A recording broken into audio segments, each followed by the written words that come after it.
Bonjour tout le monde, j'espère que vous allez bien. On se retrouve aujourd'hui pour la troisième et dernière vidéo sur la série des angoisses.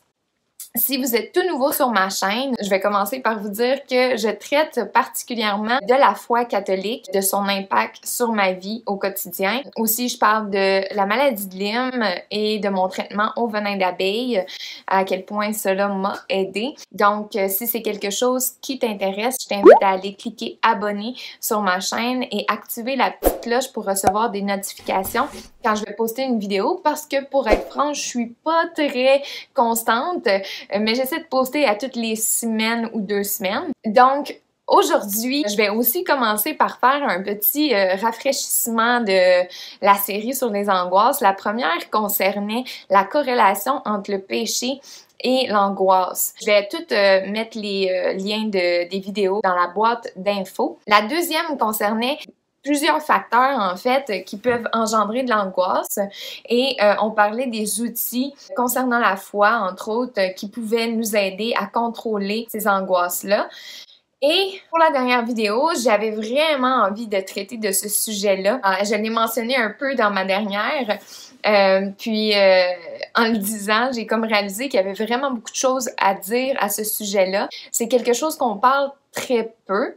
Je voulais parler des blessures dans le sein maternel. Une chose très importante à mentionner est que, en tant que catholique, pour nous, dès le moment de la conception, l'enfant, peu importe l'étape de sa vie, que ce soit le premier mois de sa vie dans le ventre de sa mère, que ce soit le 9e mois, ça change rien du tout pour nous. Ça reste un enfant et dès le moment de la conception, Dieu a désiré cette petite âme-là qui va naître et lui a donné un âme, lui a donné un cœur, lui a donné tout le nécessaire pour être vie. Donc, pour nous, on croit que dès la conception, l'enfant, c'est un enfant et il n'y a pas d'étape ou quoi que ce soit qui va faire en sorte qu'éventuellement l'enfant va se transformer en enfant. Dès le moment de la conception, Dieu a voulu une vie. Peut-être que ça fera un petit peu plus de sens pour vous aussi.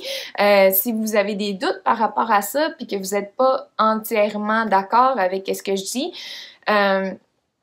quand je vais parler des blessures dans le sein maternel, vous allez comprendre qu'il s'en passe bien des choses puis que le bébé dans le ventre de la mère est un enfant quand même et il ressent et il a des sentiments. Ça pourra peut-être aussi vous aider à mettre le doigt sur certaines choses dans votre vie. Cette vidéo-là est basée sur un livre. C'est un peu le review d'un livre qui m'a énormément aidé. Je le conseille à n'importe qui vit des angoisses, qui ne comprend pas ses angoisses, qui ne sait pas d'où est-ce que ça vient et qui cherche désespérément à mettre le doigt sur le bobo dans leur vie et qui ne le trouve pas, ce livre-là pourrait sans doute vous aider. C'est La guérison des blessures reçues dans le sein maternel, le fruit des entrailles, écrit par Nelly Astelli Hidalgo.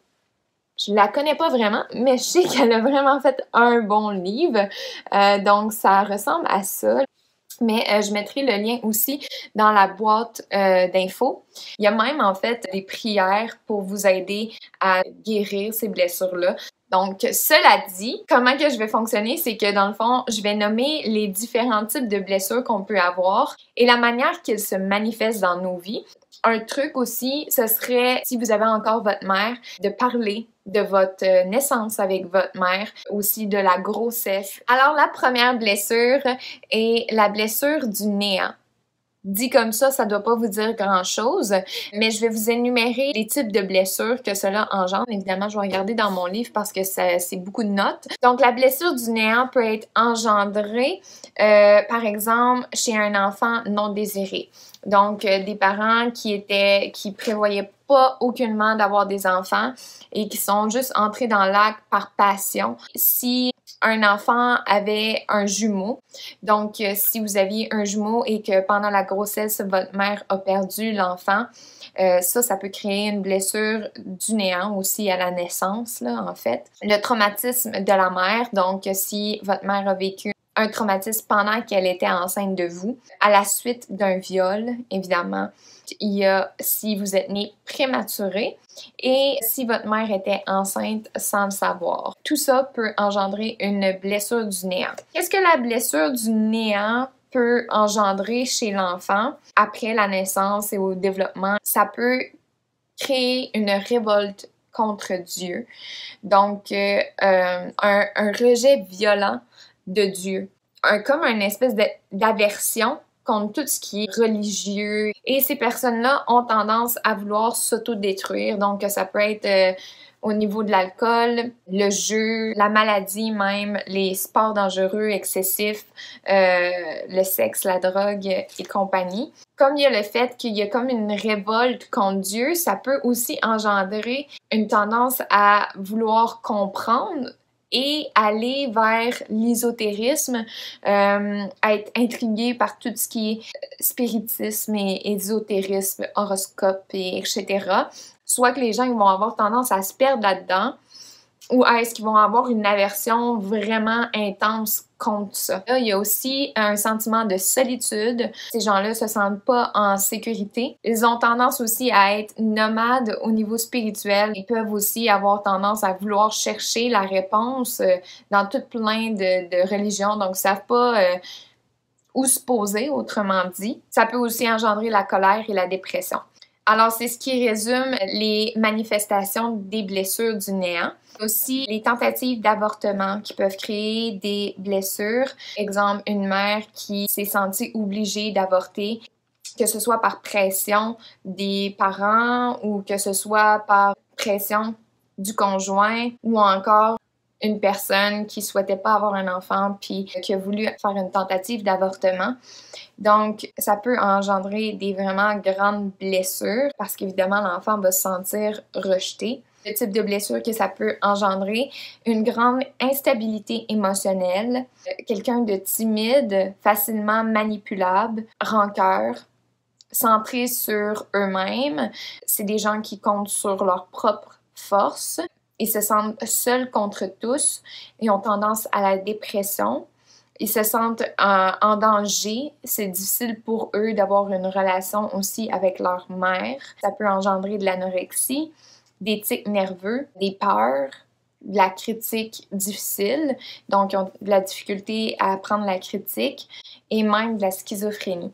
C'est sûr que là, je nomme plusieurs manifestations, mais ça ne veut pas dire que la personne va porter toutes les manifestations. Définitivement, ça peut créer ce type de réaction-là. Il y a aussi les naissances difficiles.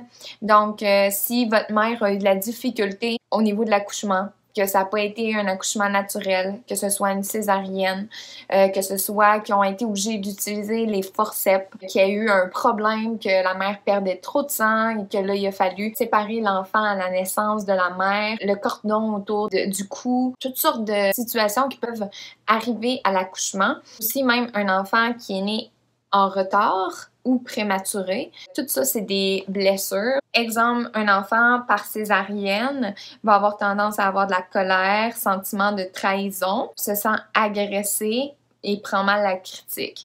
Parce qu'évidemment, ils ont été obligés d'aller extirper le bébé sans même qu'il soit un peu préparé à ça, là, parce que la voie naturelle, c'est ce que ça fait. Donc, c'est pour ça que ça engendre ce genre de blessure-là. Si on est obligé d'extirper un enfant avec des forceps, cet enfant-là peut avoir un manque de confiance, de l'angoisse face aux obstacles, une tendance au perfectionnisme, doit diriger les autres. Ça va avoir tendance à faire des personnes rationalistes à l'extrême. Ils ont un sentiment de trahison, tendance à la possessivité, sont très fatalistes. Ils ont aussi une insensibilité parce qu'ils se protègent comme des autres. Dans le fond, c'est toutes des réactions de mécanismes de défense, de traumatismes qu'on a vécu pendant la grossesse et à l'accouchement. Aussi, il y a les blessures de rejet. Donc, des gens qui peuvent être rejetés dans le sein maternel à cause, exemple, des parents qui souhaitaient désespérément une fille parce qu'il y avait trop de garçons à la maison. Mais finalement, c'était encore un garçon. ça peut engendrer des blessures. Et aussi, encore une fois, un enfant qui a été séparé à la naissance, ça peut avoir plusieurs répercussions. Aussi, ils disent qu'une mère qui souhaitait désespérément une fille, mais que finalement c'était un garçon, et ce genre de blessure-là, là, au niveau du sexe, ça peut même engendrer des blessures qui vont causer l'homosexualité. Parce qu'il va y avoir un sentiment de rejet d'identité. Ça peut aussi engendrer même les transgenres et tout. Encore là, pour l'homosexualité, il y a définitivement pas juste ce genre de blessures-là qui peuvent engendrer ça. Il y a tout plein d'autres facteurs, selon moi. Dans le fond, c'est vrai quand les gens disent qu'il y en a certains qui sentent qu'ils sont nés homosexuels. Toutes sortes de répercussions que cela peut avoir. Ça peut engendrer une peur de ne pas être accepté, difficulté d'adaptation, insécurité, manque d'estime de soi, des refus, des choix de mort comme ne pas vouloir vivre. Quand ils disent dans le livre, justement, ils disent souvent les gens vont avoir tendance à faire le choix de mort dans le sens que la personne ne voudra pas vivre dans le fond. Selon moi, ça peut aussi engendrer des gens qui vont vivre comme dans leur bulle, qui vont comme se sentir dissociés de leurs émotions, là. Ça peut aussi engendrer la haine envers les personnes ayant fait le rejet. Donc, si, exemple, c'est le père ou la mère qui a rejeté l'enfant, une personne peut ressentir de la colère ou du ressentiment envers un des parents, mais pas savoir de où ça vient. Et que, en fait, ça vient de très loin. Il peut y avoir évidemment plein d'autres facteurs qui peuvent engendrer des blessures. Par exemple, une peur excessive de la mère pendant la grossesse. Si, exemple, elle était dans un vol à main armée et que là, elle a vécu ça, là, ça a créé un traumatisme. Et l'enfant le ressent, donc va sûrement sortir de là avec des peurs, de l'angoisse, le sentiment que les gens sont toujours contre lui. Aussi, toute forme de traumatisme dans le genre des tremblements de terre, un deuil fait par la mère ou par la famille, une chute, un déménagement, la guerre, les voyages, etc. Autrement dit, tout ce qui pourrait engendrer une espèce de stress chez la mère pourrait affecter le bébé. Donc voilà, c'est pas mal toutes les blessures qu'il traite. Il y en a d'autres, en fait, que j'ai pas mentionnées. Puis le livre est vraiment plus détaillé. Peut-être que la vidéo était pas super parce que je regardais souvent dans mon livre, mais je pense que ça vaut la peine parce que moi, ça a tellement révélé de choses en lisant ce livre-là. J'ai compris bien les blessures que je portais. Moi, personnellement, ça a été beaucoup la chute parce que ma mère, elle est tombée quand elle était enceinte de moi. Elle a extrêmement eu peur pour moi, que moi, j'ai été affectée, mais en fait, j'ai pas été affectée autre que psychologiquement. Donc, j'ai comme enregistré une peur, puis j'ai vraiment l'impression que ça vient de là. Aussi, on peut ressentir la tristesse dans le ventre de notre mère. Exemple, quelqu'un qui a tendance à la dépression, à être vraiment mélancolique, etc. Si la mère, elle vivait beaucoup de tristesse pendant la grossesse, exemple, des chicanes entre les parents qui causaient de la tristesse chez la mère, ça aussi, ça peut avoir des répercussions. Donc, c'est vraiment intéressant de se pencher sur le sujet. J'aimerais tellement qu'il y ait plus de recherche à ce niveau-là. Quand, en fait, je pense que ça a un impact sur pratiquement le commun des mortels.